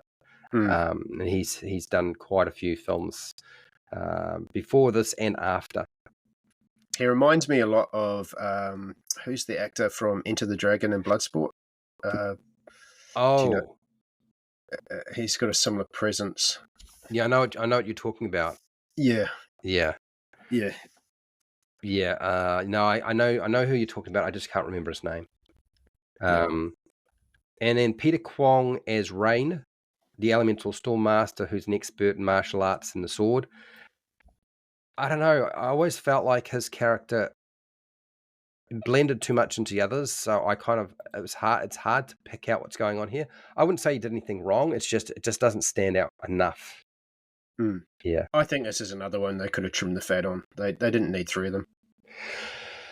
I think the idea was that they were decided that they wanted the three Storms. Now I believe this is because is it John Carpenter or somebody else? I think it's John Carpenter and somebody else. I don't know who it exactly had seen a movie or a story where there were three villains, the three Storms, and they took that concept and they ported it into the movie. So that was them trying to reproduce that from another piece of artwork, essentially. Yeah. And then James Pax, who played Lightning, as we said, has inspired the creation of Raiden from Mortal Kombat. Did you notice that Lightning is one of those weird characters where he's probably the most powerful out of all of them, right? Because he can electrify you. He can zap you. But his zappy powers don't seem to be very accurate. And even if and part of the problem is he doesn't even shoot in the direction he needs to hit something. Like, do you remember near the end where we see him he's flashy. He shows off a lot. He's like, he'll zap to the left and zap to the right and zap up. And he's supposed to be zapping straight ahead where the target is. But no, he doesn't do that. And he'll walk really slowly. So you've got time to sort of run away and set up some sort of trap against him, which is exactly what happens at the end of the movie. I always thought it funny when we see that last scene and Raiden's, Lightning's about to die. But we're presented it. He's the most dangerous one out of all of them. And he shoots the ceiling a couple of times, shows off how brilliant and powerful he is, walking towards them slower than a zombie, right? Yeah. And then the ceiling behind him collapses because it's on fire. And they have time to go up through the hole to escape. And while he's coming up to take out, is it Wang? there's plenty of time to drop a statue on him and kill him. Yeah, Egg kills him with the statue. Yeah. I mean, yeah, it's like, "Oh, ha, ha. Yeah, he followed us through the hole. That was my plan What all did you along." think of Lo Pang's death? Oh, Very Jack Burton. do you know, I didn't know what was going to go. I remember seeing that end sequence, and I didn't know what was going on. I was like, "What the hell?" Because Gracie Law has got the spear. I was thinking Gracie Law is going to kill him because she's ready to go. She knows exactly what to do. Shove that spear in him, and he's dead, right? Yeah. And then Jack shows up with the friggin' lipstick all over his face and his teeth. He looks ridiculous. He's talking big again, like, there's no way you're getting away. You're going to die. And he pulls He's out his knife. tripping balls on that potion still. Yeah, and throws a knife and misses by a mile and manages to hit the gong behind. And then Lo Pan just quietly just doesn't even bother hanging on to Mao Yin anymore.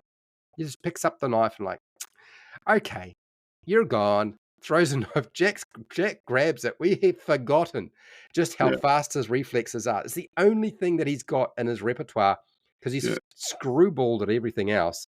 Catches the knife and throws it straight back. And I think you see that scene and you're like, because he can drive as fast as he sees. Remember, so right? Yeah. Apparently, he can catch as fast as he can see as well. Yeah. And you can see in Jack's mind, he's like, "Oh, I just killed him." I don't think I mean, he was talking, but I don't think he actually thought it was going to work. You know what I mean? I think he didn't. And he squarely gets him right in the forehead, in the middle, right there. It's like, right between the. It's not quite right between the eyes, but it almost is right. You almost feel like Lo Pang's dying word should be "dick move." Yeah. And then it's like it's all over, and you see there's this pause. Yeah. And Jack, you can almost see Jack thinking like, oh, what happens now? I wasn't expecting that. I didn't think it was going to be all over this quickly. And then he remembers that Wang is fighting Thunder. And then he needs help. And there's furniture flying everywhere and all the rest of it. Yeah. All right. You got much else? Well, I think Donald Lee is Eddie Lee, the successful businessman that's Wang's friend, and helps rescue Grace. I mean, it's probably another character that didn't need to necessarily be there. Yeah. It is just to sort of highlight that there's a group of them that are all friends. Like I like him. I like his. I have no problems with the actor. I have no problems with the character. I think the reason why John did this is he's trying to indicate that, within the Chinese community, and when you have one person, you're dealing with a group of people. You're not just dealing with one. And I think that's why he decided he needed to add more players in there. And then White Tiger in the brothel, played by Jun Yoto Lu. Is that the receptionist lady? Oh, well, I don't think she was this receptionist. I think the receptionist goes to get her, and that's White Tiger. Yeah. And then I think it was... those security guards were useless as well. They were hopeless. Just sit behind the counter. So Mao Yin is played by Susie Pai. Really beautiful, green eyes, all the rest. Needs to be saved. Has no real acting ability whatsoever. She's just been picked as a model because she's attractive. She's almost like she doesn't even really put up a fight when she's captured. She's in the back of the car and she just looks like tight I've been captured again. I mean, all the guys that always keep coming and kidnapping me and dragging me off. I'm like, this is pretty normal. I've heard of these American stag nights. Yeah. I've done the Chinese ones. I guess that's the American one now. Yeah. It was really entertaining to see just how little she did in this thing. Yeah. I think, one of the biggest complaints about this film is the plot is convoluted. And I think if they did trim the fat and cut out a few of these unnecessary, they kind of doubled up on people that they didn't need to double up on. Well, I mean, back in the day, in those times, it was so common to have somebody captured or Yeah, kidnapped. So yeah, I think part of it is like, you've got to have somebody kidnapped. Um, you know, yeah. But I think if they combined um, Kate Burton and Kim Cattrall's character and yeah. got rid of cut down the henchmen a little bit and Mm. got rid of Eddie, it would probably been a much more easy to understand streamlined film. Yeah, probably. Yeah. Yeah. Oh, did you know that Kim Cattrall has green eyes? Yeah, no, that's mentioned. Yeah, she's got red green eyes in real life, Okay. but she had to wear contacts because somebody decided her eyes were not green enough.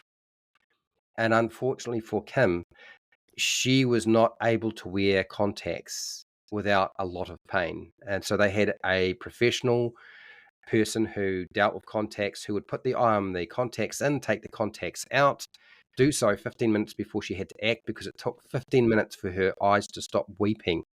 And she said it was Yeah. one of the more painful things I've ever had to do. Contacts back in the day, mate, were horrible. Mm. Took they were almost like solid bits of glass in your eye. Yeah, They yeah, weren't yeah. She said I would have preferred to do more stunts than to do the contacts, yeah. which I thought was entertaining. And also Kim, back in the day, then you forget just how hot she is. Yeah. I mean, this is pre Sex in the City. Yeah, Yeah. So, yeah, definitely. Yeah. all So right. there's some problems with this movie. And I've got a few reviews. oh well, do you want to do the reviews or do you want to do the problems? Which one do you want to do first? Let's do the problems, and then we'll finish on the Okay. reviews. All right. So I looked at all the things that people have brought up. The American audience didn't connect with this movie, unfortunately, and I think a lot of them. I don't think the movie is designed for the American audience to like the humor or the Oriental themes either. But the funny thing is that, I mean, a lot of people who have watched this movie, and then probably more Americans have watched this movie than anybody else around the world. Um, I think the vast majority of them have always found that the experience has been quite entertaining. But the weird thing is, you can see when they talk about the movie, their perspective on it is completely different to the perspectives that I could see. I see them taking the movie taking the piss out of the Americans, the American hero, the American woman who's the love interest, uh, even taking the piss out of the Chinese, but they don't see that when they No, watch. I've watching so many people just doing it portrays reactions. the American as just being loud, incompetent. Yeah, Down to the fact he's driving a fucking truck around. yeah, yeah, He doesn't. He's the only one with the safety still on yeah, when they go yeah. to fire the Doesn't know guns. what he's doing with the gun, No, and I mean that's a play on being humorous because everybody assumes that all Americans know how to operate a gun, right? Uh, so yeah, and then the Asian community wanted this movie to never be made, and I mean I mentioned this before, and I think that really made life difficult. And I think also for the studio was probably a little bit afraid. I think that's part of why they kind of ballsed up the marketing for this movie. Although even Fox back in the day were renowned for doing the sort of thing. They would have a movie come out and they would just screw the pooch on the marketing and wind up with a movie that was really good, just not getting enough eyeballs on it because their marketing was shite. And it had nothing to do with the budget. It just had to do with the way they would do it. yeah, Yeah. they didn't recognize who their fan base was, or who this film's for, or what Yeah. its tone was, or yeah. One of the things that I have noticed is that anybody who's not from America, when they have watched this movie, everybody I've seen, they get the joke completely about this movie. They get it. Even though they might not have got it straight away and they've rewatched it, they get it. This movie is also, this was given, and I think you had pointed this out, a general audience rating in some parts of the world. Mm. But it also gets it also has a parental guidance recommended for ages 13 and up. Yeah. It's a Um, PG in New Zealand, I believe. yeah, Which yeah, is 13. PG-13. Yeah. And I think that also creates a little bit of a problem. And just, when the censorship office doesn't know what to do with a movie and the ratings all over the place, you've kind of got a little bit of a... It's got some heavy themes. It's got Yeah, it does. It probably should not have a G rating. yeah. I mean, sex trafficking is Yeah. one of the main Well, themes. just the monsters in it probably not help. I mean, there's some pretty scary stuff in here, and some very gross stuff as well. We loved gross shit in the 80s. Yeah. I also there was a lot of confusion. I think this movie is one of those movies where people express laughter, but just utter confusion after watching the movie. They simply find the characters ridiculous, the events outside their preferences. I think anytime you see somebody comment on this movie and they don't like it, it's probably because they found the movie confusing. It was beyond their capacity with their brain to figure out. They didn't understand why anybody would want to watch ridiculous characters, and it's not their preference. It's literally just not their cup of tea. And you probably might have found the same thing with most comedies, but this is one of the more outlandish comedies out there, right? Yeah. It's a film of its time. It is. You couldn't make this. It's a film that only could have been made in the 80s, and I don't think you could have made it in the 80s. I think that's part of the problem with this movie is it couldn't be made at that time and be successful. There was a Year of the Dragon. The poor reception from a movie called Year of the Dragon wasn't The Last Dragon. It was the Year of the Dragon. That's Mickey Rourke. That's a totally different film. It is. It's it really... that's a sex traffic film, I believe, as well. Or was it drugs? Yeah, I do remember this. Who did that? Was that Alan Parker? It's an Alan Parker film? No. Yeah, but that caused a lot of problems for anything that had anything to do with the Orient. It came out the same year. Last Dragon and Year of the Dragon. Yeah. So, Year of the Dragon in particular caused a lot of controversy and a lot of hassles for this movie. So Mickey Rourke's character in Year of the Dragon was called Captain White. Captain White takes it upon himself to bring down a Chinese organized crime in New York City. This puts him in the conflict with the Thai, the ruthless leader of an organization, and pulls his life apart. So yeah, it's a Chinatown. It's basically a more serious version of this. Yeah. So I do remember this film, but I don't think I've ever seen it. Yeah, but I don't think it was a very good film. No, Last Dragon was great. I like Last Dragon. I don't think Year of the Dragon was a very good film. No. Yeah. All right. Okay. I've got some Letterboxd reviews here. Tried to get a mixed bag. Number one, Gizmo fan. This movie makes no sense, but that's what makes sense about it. 4.5 stars. Do you know what I find amusing? Is that even though I never saw this movie in the theaters and I saw this after, it was talked about at school by the kids at school that I knew a lot. It wasn't straight away, though. It took a little while. They found it on the video shelves, right? Hiring videos. And they just raved about it. And then, of course, more people would go and watch it at school and then more raving about it. And so eventually I think Sam insisted we had to go and watch it. So we did. We saw the movie. And even as a teenager, I watched that movie and I understood what was going on. So it always concerns me when somebody says this movie is confusing. I know it's complicated and there's a lot going on and it's really fast, but there's definitely something wrong with somebody if they cannot understand the story. It's not that bad. It's not like some of the other stories that you can get. So there's a lot of people that struggle with the plot. I picked that up when I was combing reviews. Yeah. So I think it's a preference thing. I think it's literally a preference thing, and I also think it's a processing thing. I think some people just can't cope with unless you have like a neon light telling you exactly what's going on. They just can't read between the lines. But anyway, keep going. Brendan Reese. All criticism of this movie is correct, but I don't give a shit. 4.5 stars. Holly, I wouldn't be able to describe the plot even if I was held at gunpoint.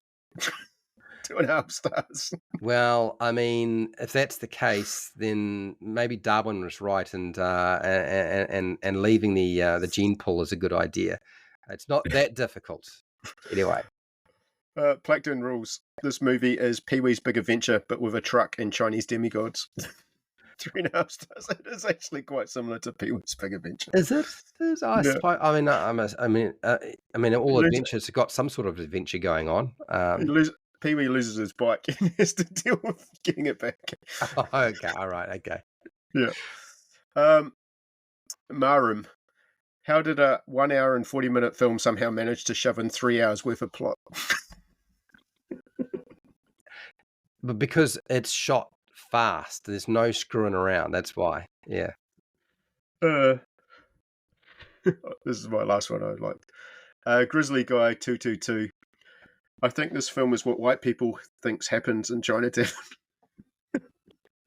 And they're absolutely right. No, it's not, but it's definitely a piss take on the whole concept. Like, this is, yeah. Chinatown was a big thing back in the day. It was, but I mean, I think a lot of people assume that this is sort of John Carpenter's poor perspective of Chinese America, Chinatown, and it's not. It is what it is. It is a piss take, and he starts with the Americans, and he goes all the way with everything. Like, even all the characters, all the Chinese characters in this movie, American Chinese characters in this movie, they're all reversals of some kind. Do you know what I mean? Yeah. I rate this film. I'd give it a good 4 stars. It's entertaining. I think it's a highly entertaining movie. I've liked it more and more over the years. It is so popular in my house that I had a copy, and my brother-in-law loved the movie so much, took it to somebody else's place to watch it and never brought it back, and then told me, I'm sorry, I think I left it at my friend's place and he's in Christchurch, and do you want me to get you another copy? And I said, well, that would be great. There's no rush. So he never bought another copy and replaced it. Bastard. So I went looking for this movie, and I had to watch everybody else watching this movie to get to watch the movie, because I wasn't going to buy it again. It was up on Disney Plus because Disney Plus own all of Fox. So yeah, I was quite lucky. I didn't have to buy it. It was available for streaming. Oh, that's nice. Can we talk about what I think are probably one of the best parts of this movie, and then conclusions, and wrap it all up? I think the humor created by the situations and the character dialogue is absolutely amazing. It's really good. You don't really get this sort of thing anymore. It's really funny. Like, I keep watching it, and I'm always surprised, even when I think about back when I first saw it, and now, like, this is peak Kurt Russell. This is not just peak Kurt Russell, because it's not just his dialogue; it's all of the dialogue. Yeah. Kurt has got some of the best dialogue for sure, but it's not the only character who's got some of the cooler dialogue. And some of the situations are they're so hilarious. It's not forced. You don't feel like you have to force the laughter out of you, or it's just cringe. You just don't want to watch it because it's not funny, or it's just gross, or it's just slapstick nonsense, which tends to happen with American comedy sometimes. Costumes are amazing, beautiful, bright, colorful, really intricate Chinese designs, and definitely a Western feel to them as well. I really like that stuff. Yeah. Apart from Kurt's boots. I mean, they're handy, but I mean, Kurt Russell looks cool in most things, and I do like his tank top and everything. But yeah, those boots. Yeah. And I hadn't realized it, but when he goes and he goes into the brothel and he pretends to be the nerdy whatever he is. Yeah. And I realized he was playing Clark Kent, Christopher Reeve's Clark Kent. That's what it reminds me of. It reminds me of Christopher Reeve's Clark Kent when he goes in there. And he stinks as well. Kim Cattrall keeps commenting how bad he smells. Yeah. Like he hasn't ever gone and taken a shower or a bath or anything. Yeah. I think all the kung fu battle scenes, they're really chaotic fun. Like I mean, I've watched a lot of kung fu, a lot of martial arts movies over the years. I was involved in the martial arts. I'm a 3rd Dan black belt. where I was when I was younger and not fat and old. Um, but I mean, the reality is that, you know, there isn't really it. There's a tendency sometimes for fight scenes, whether it's karate or whatever, just to be, let's just wait for it to finish. Do you know what I mean? Unless you're a bit of a psychopath and and you like to see people getting punched around and kicked. But I always felt like this movie actually made all of that like an enjoyable experience. I Yeah. can rewatch it and I don't feel like I'm getting bored. There was like a change when it came to fighting. I think around the Bourne Identity, Casino Royale, there was suddenly this change in Western fighting in cinema. Right. And yeah, prior to that, like a lot of these films that I remember being action packed back in the 80s, when you go back, they weren't as action packed as by modern standards. You know, it has dated, but Yeah. this film, definitely that last with the wedding fight, yeah, it still holds up. Yeah. And I mean the jumping around with the swords and clashing blades, it starts off and you think, oh, that's A lot of kind of a wild bit work out going there. And then John leans right into it completely and just has them traveling together. They're fighting alongside each other, but they've jumped in different directions, like, so they should just be passing by each other and maybe have time to swing once or twice.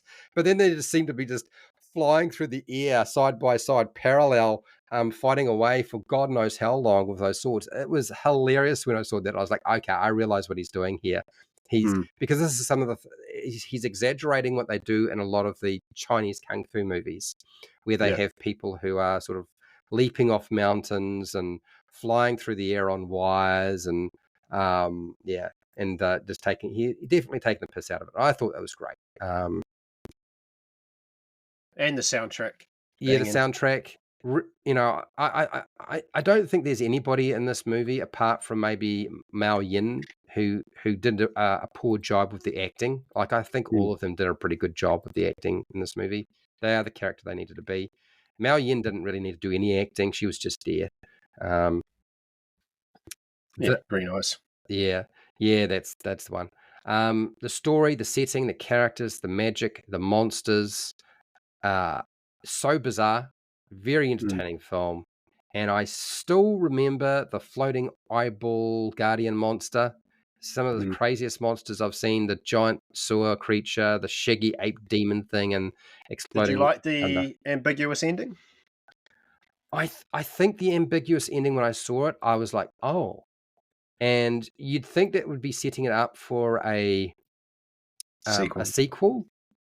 And I don't think that was actually the intention. Maybe it was, maybe it wasn't. You know, I like that. That was because here's the thing. You could already see what was going to happen after the movie. Jack is going to get himself tangled up with this thing. It's going to be bad for Jack. And through some dumb luck, the creature, if they don't make friends and sit down somewhere in a bar having a beer together and just hanging out, which I could see happening as well, the thing is going to slip on a banana peel that accidentally Jack had dropped on the ground 5 minutes ago and kill itself after it falls off a cliff or something. And Jack is like, oh, that was me. I put that banana peel there for the correct reason, and he'll be fine. Sequels like BJ and the Bear. But Jack wins. Fate is to always win, but he never knows how, and probably not from his own actions. Just dumb luck. Yeah. He's always rolling with advantage in this film somehow. Yeah. He's protected by plot armor completely. Yeah. He just bumbles his way through it using his charisma. Yeah. All right. So did you have a look at what the critics had to say about this movie? Yeah, not much.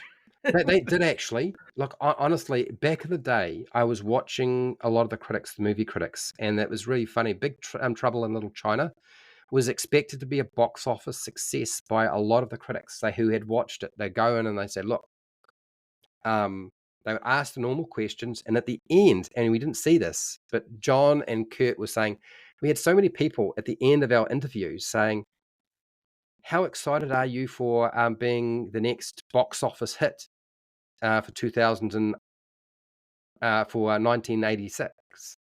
And they're like, well, we'll see if that happens. And it didn't happen. But a lot of the critics back in the day thought that it was a fabulous movie. It was highly entertaining. It was bound to do really well, and it never did. So this is one of those times where the critics didn't quite pick what was going to happen. So there's all sorts of things around that, and then if you have a look at the audience score on Rotten Tomatoes, the majority of people who've actually watched the movie, like about 80%, have watched the movie and they like the movie. And I think the unfortunate thing is just not enough people have actually seen the movie to appreciate what they're missing out on. So it never sort of got the traction it needed. And that's hard to do because they closed the window. I think they closed this thing down 2 or 3 weeks after its release in theaters, which is probably why I couldn't get to see it in the New Zealand. And they did this in the American market. Imagine how fast they would have closed it down in the overseas market. Really fast. I think I got to see it by accident. It was one of those films that were on when we went to the movies that day. Yeah. No forward planning. Yeah. And I really appreciate how the movie takes the piss out of everybody, like not just America, but Chinese characters. And I think it's good when you can see a film that can see the funny side of everything. Do you know what I mean? Rather than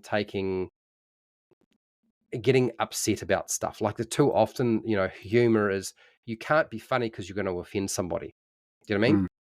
And unfortunately, humor requires somebody to wind up being the brunt of the joke.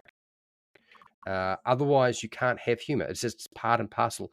It's about seeing the flaws in yourself and realizing it's all right. It's there. And it's kind of funny that, people do things this way. But yeah, it is a cult classic for fans. And it made its day on home theater and television. Was played a lot on television. So I'm hoping that they never try to remake this movie because I don't think it needs to be, and I don't think. I mean, it wasn't successful in the day. It's not going to be successful now.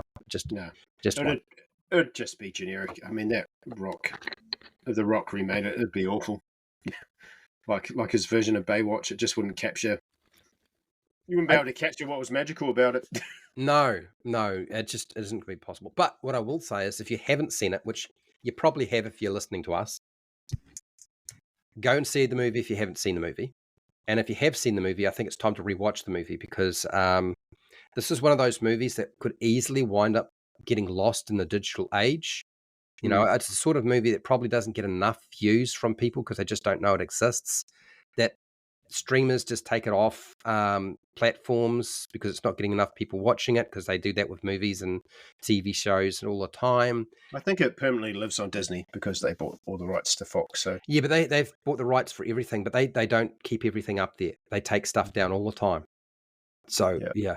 And it's a type of film as well. Like you can, if it's on, you can jump in at any point of the film and be entertained. Like there's something happening all the time. Yeah. You may not understand what's going on, but you'll definitely be entertained. Yeah. But yeah, no, and it's going to die on physical media, unfortunately, because physical media is dying. And I'm kind of hoping that DVD movies and Blu-ray movies and 4K movies and so forth, or whatever medium that they're using that's physical media, will have another life, just like LPs, music and LPs have had another life later on down the track. But who knows? All right, let's wrap it up, eh? Yep. All right. Well, thanks everyone. Hope you enjoyed that. Definitely go check it out. It's a great little. Is it a B movie? I don't think it is. I think it is A+ B movie. I honestly think this is an A+ movie, which has the vibes of a B/C grade movie, but it's not. It's a perfect Saturday afternoon movie, I found. It's a perfect movie as far as I'm concerned. Yes. I think there's nothing that there's nothing really major that needed to be changed. I think it's a good entertaining movie. All right. Well, we will call it there. So that is thank you. And good night from me. And good night from David Lopan. I'll be coming for your green eyes sometime soon. Yeah. The check's in the mail. Yes.